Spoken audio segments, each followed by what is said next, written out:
Medical দুর্নীতি মামলায় CBI এর দায়ের করা এফআইআর খারিজ হতেই ক্ষুব্ধ বিচারপতি অভিজিৎ গাঙ্গুলি।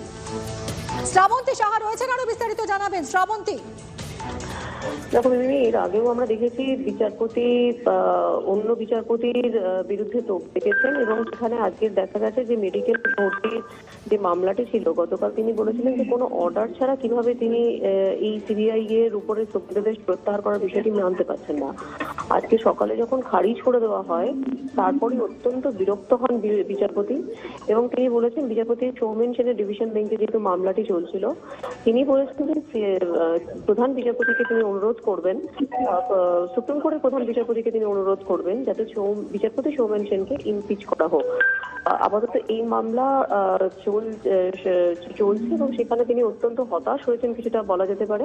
বিচারপতি সৌমেন সেনের বিরুদ্ধে যথেষ্ট বিস্ফোরক হয়েছেন বিচারপতি।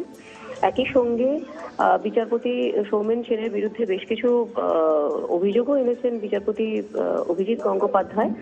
সেখানে বিচারপতি অমৃতা সিনহার সঙ্গে তার কিছু কথাবার্তা হয়েছিল, সেগুলোও তিনি প্রকাশ্যে আদালতে বলেন। কার্যত বলা যেতে পারে মিমি যে এইভাবে কোনো বিচারপতি অন্য বিচারপতির বিরুদ্ধে এর আগে সেই অর্থে খুব দাগেননি, বিষয়টি এজলাসের মধ্যেই সীমাবদ্ধ ছিল। কিন্তু একের পর এক অর্ডার, শুধুমাত্র মেডিকেলের যে ভর্তি নিয়োগ মামলা শুধু সেটাই নয়, একই সঙ্গে এর আগে একাধিক মামলা যেমন প্রাইমারির বহু মামলা ছিল, উচ্চ প্রাথমিকের যে মামলাগুলোকে সিবিআই তদন্ত তিনি একের পর এক দিয়েছিলেন, প্রত্যেকটি ক্ষেত্রেই দেখা গেছে অধিকাংশ মামলাতেই স্থগিতাদেশ দিয়েছেন বিচারপতি সৌমেন সেনের ডিভিশন বেঞ্চ। সেক্ষেত্রে এর আগেও বিচারপতি সম্পর্কে মুখ খুলেছিলেন, তবে আজকের অনেকটাই বিস্ফোরক হয়েছেন বিচারপতি এবং তার বক্তব্য দেখো যে একজন বিচারপতি আরেকজন বিচারপতির যে কোনো ক্ষেত্রেই ক্ষুব্ধ, এটা নজিরবিহীন বলা যায় না?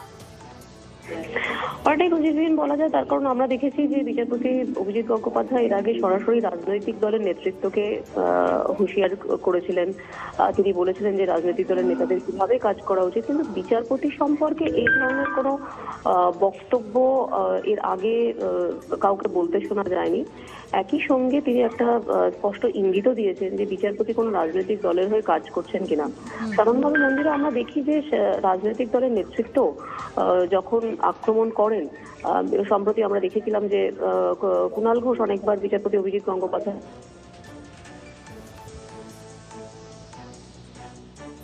সমালোচনা করতে, একটা নজিরবিহীন বলাই যেতে পারে। শ্রাবন্তী, সঙ্গে থাকো। আপনাদের আরো একবার জানাই এই মুহূর্তের সবচেয়ে বড় খবর, মেডিকেল দুর্নীতি মামলায় সিবিআই এর দায়ের করা এফআইআর খারিজ হতে ক্ষুব্ধ বিচারপতি অভিজিৎ গাঙ্গুলি।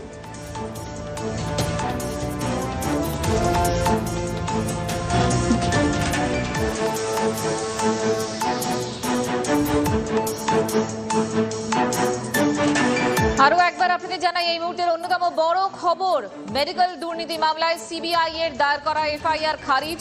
সেই এফআইআর খারিজ হতেই ক্ষুব্ধ বিচারপতি অভিজিৎ গঙ্গোপাধ্যায়। মেডিকেল কলেজে ভর্তিতে অনিয়মের অভিযোগে সিবিআই তদন্তের নির্দেশ দিয়েছিলেন বিচারপতি অভিজিৎ গঙ্গোপাধ্যায় এবং ওই অভিযোগের প্রেক্ষিতে সিবিআইকে দ্রুত এফআইআর করে তদন্ত শুরু করার নির্দেশ দেন তিনি এবং বুধবার তার ওই নির্দেশের উপরে 2 সপ্তাহের জন্য অন্তর্বর্তী স্থগিতাদেশ দিয়েছিল হাইকোর্টের ডিভিশন বেঞ্চ। বিচারপতি সৌমেন সেন এবং বিচারপতি উদয় কুমারের বেঞ্চ জানায় এই মামলায় আপাতত তদন্ত করতে পারবে না সিবিআই। মেডিকেল দুর্নীতি মামলায় সিবিআই এর দায়ের করা এফআইআর খারিজ হয়ে গেল। এফআইআর খারিজ হতেই ক্ষুব্ধ বিচারপতি অভিজিৎ গাঙ্গুলি।